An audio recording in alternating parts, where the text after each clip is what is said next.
Retour sur le plateau de la matinale spéciale élection présidentielle, puisque Patrick, on reçoit Nicolas Dupont-Aignan ce matin. Oui, et maintenant on va parler de Mayotte avec notre invité Nicolas Dupont-Aignan. Vous disiez il y a quelques secondes que vous étiez écœuré parce que vous aviez vu.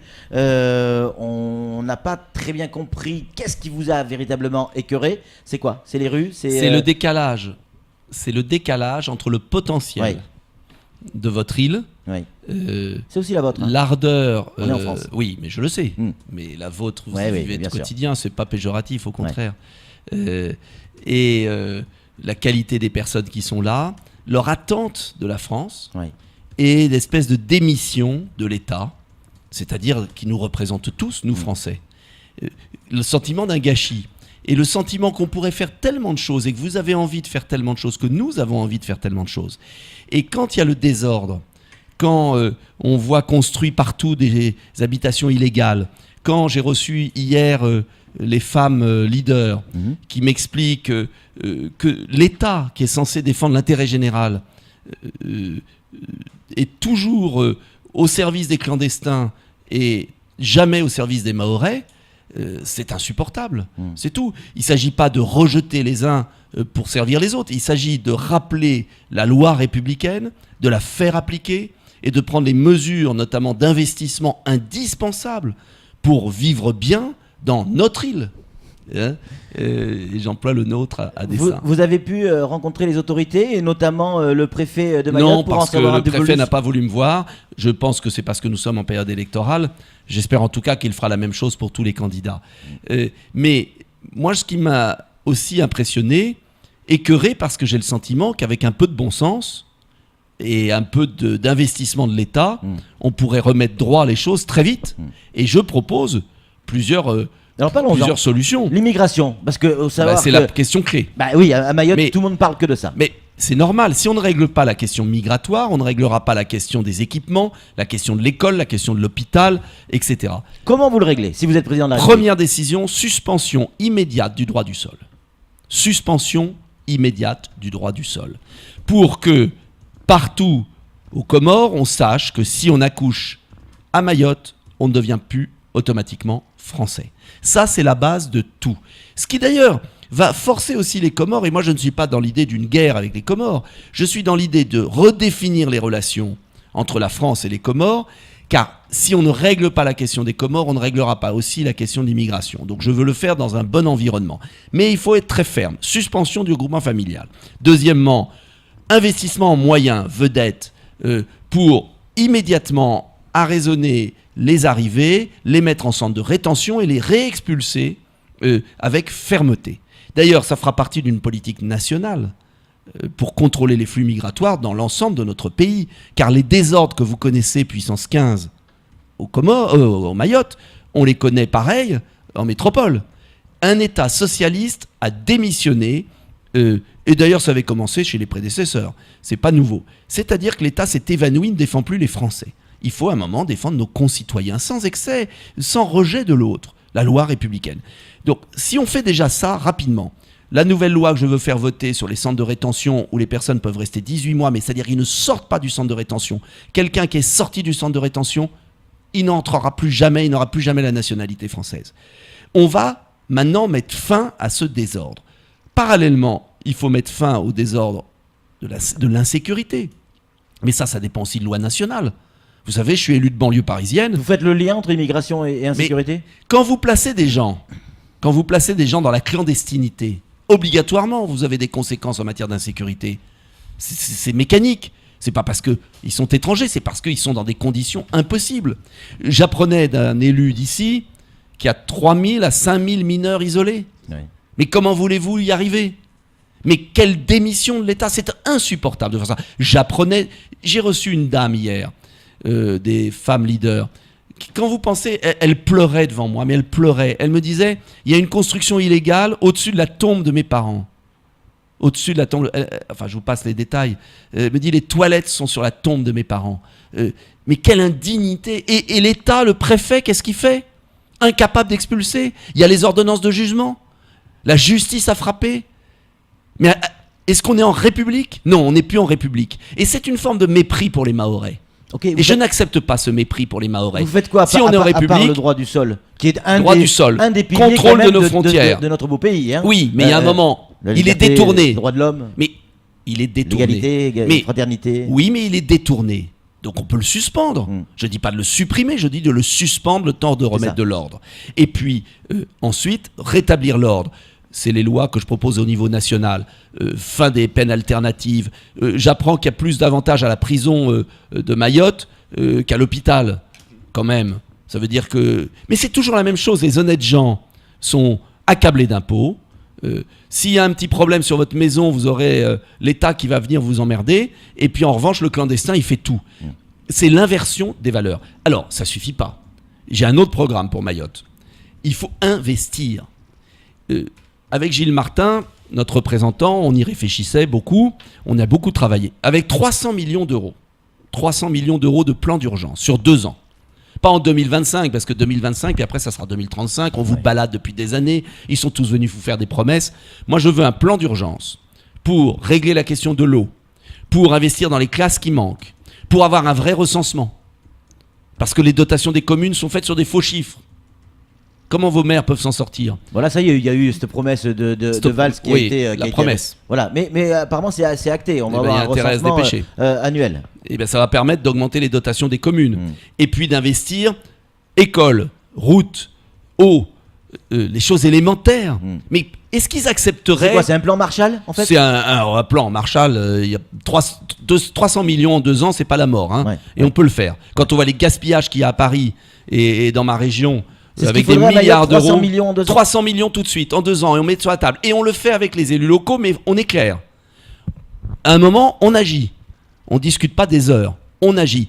Où sont les priorités? Une retenue collinaire pour l'eau, une usine de dessalement supplémentaire, telle route à tel endroit. Je suis pas mahorais. À partir du moment, à ce moment-là, on envoie un préfet qui agit et on lui dit, voilà, vous vous rendez compte. Et on travaillera avec les élus. C'est pas à Paris dans un bureau qu'on va savoir où il faut investir à Mayotte. Vous savez très bien où il faut investir. La Hein? santé, il faut en parler. On est la plus grosse maternité de France et probablement d'Europe. On approche Les 10 000. exactement, les 10 000 naissances Oui. par an. Un véritable record. Oui, des bons On est premier professionnels, là-dessus. des bons professionnels. Mais la question là, vous savez bien, comment après élever, donner un boulot, la dignité de l'homme.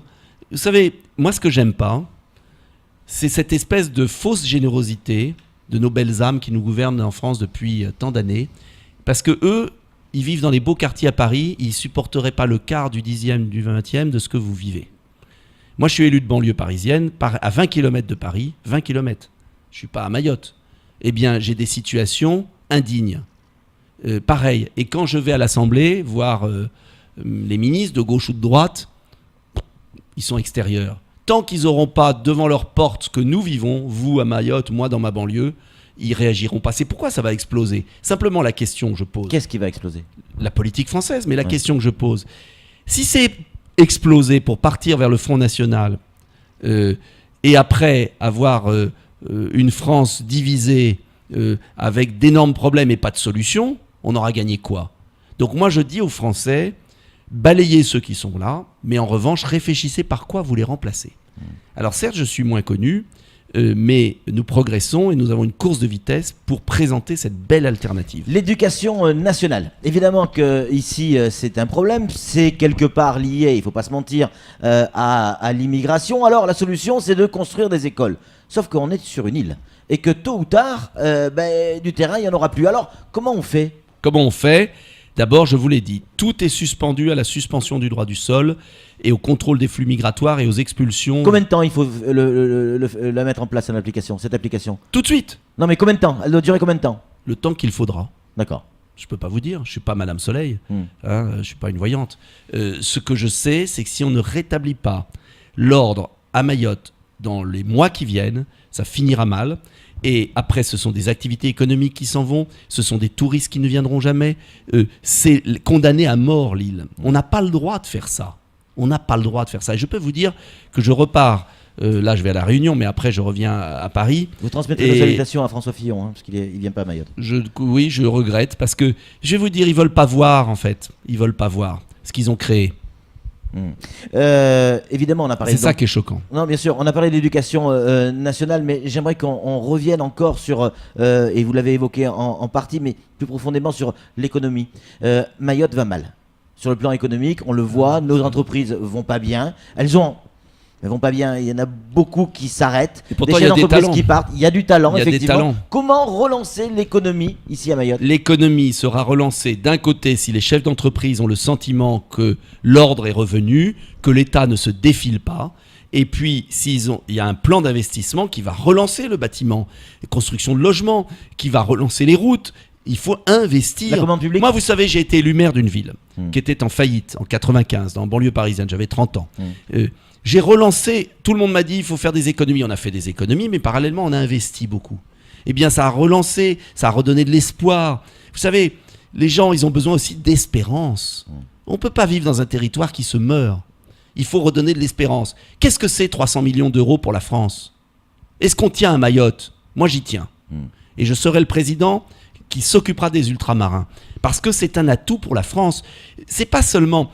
La France pourrait être un atout formidable pour Mayotte, et Mayotte est un atout pour la France. Donc simplement... En quoi Mayotte est un atout pour la France, regardez, selon vous? L'avenir des océans. Ouais. Nous avons le 2e espace maritime du monde grâce au Dom-Tom. Qu'est-ce qu'on en fait? Moi, j'ai été en Polynésie, j'ai été en Nouvelle-Calédonie. Voilà. On va nourrir l'humanité dans 30 ans grâce aux océans. Est-ce qu'on s'en occupe? Pourquoi pas mettre en place un centre de recherche ici, à Mayotte? On est bien placé. Il y avait eu ce projet qui a avorté. Eh bien, il faut le mettre. On dépense des milliards dans des conneries en Ile-de-France. Ils veulent faire le Lyon-Turin, une espèce de tunnel sous les Alpes à 27 milliards d'euros qui sert à rien, alors que le tunnel du Fréjus est libre. Vous savez, des gaspillages, de l'argent, ils en trouvent toujours pour leurs copains. Hein.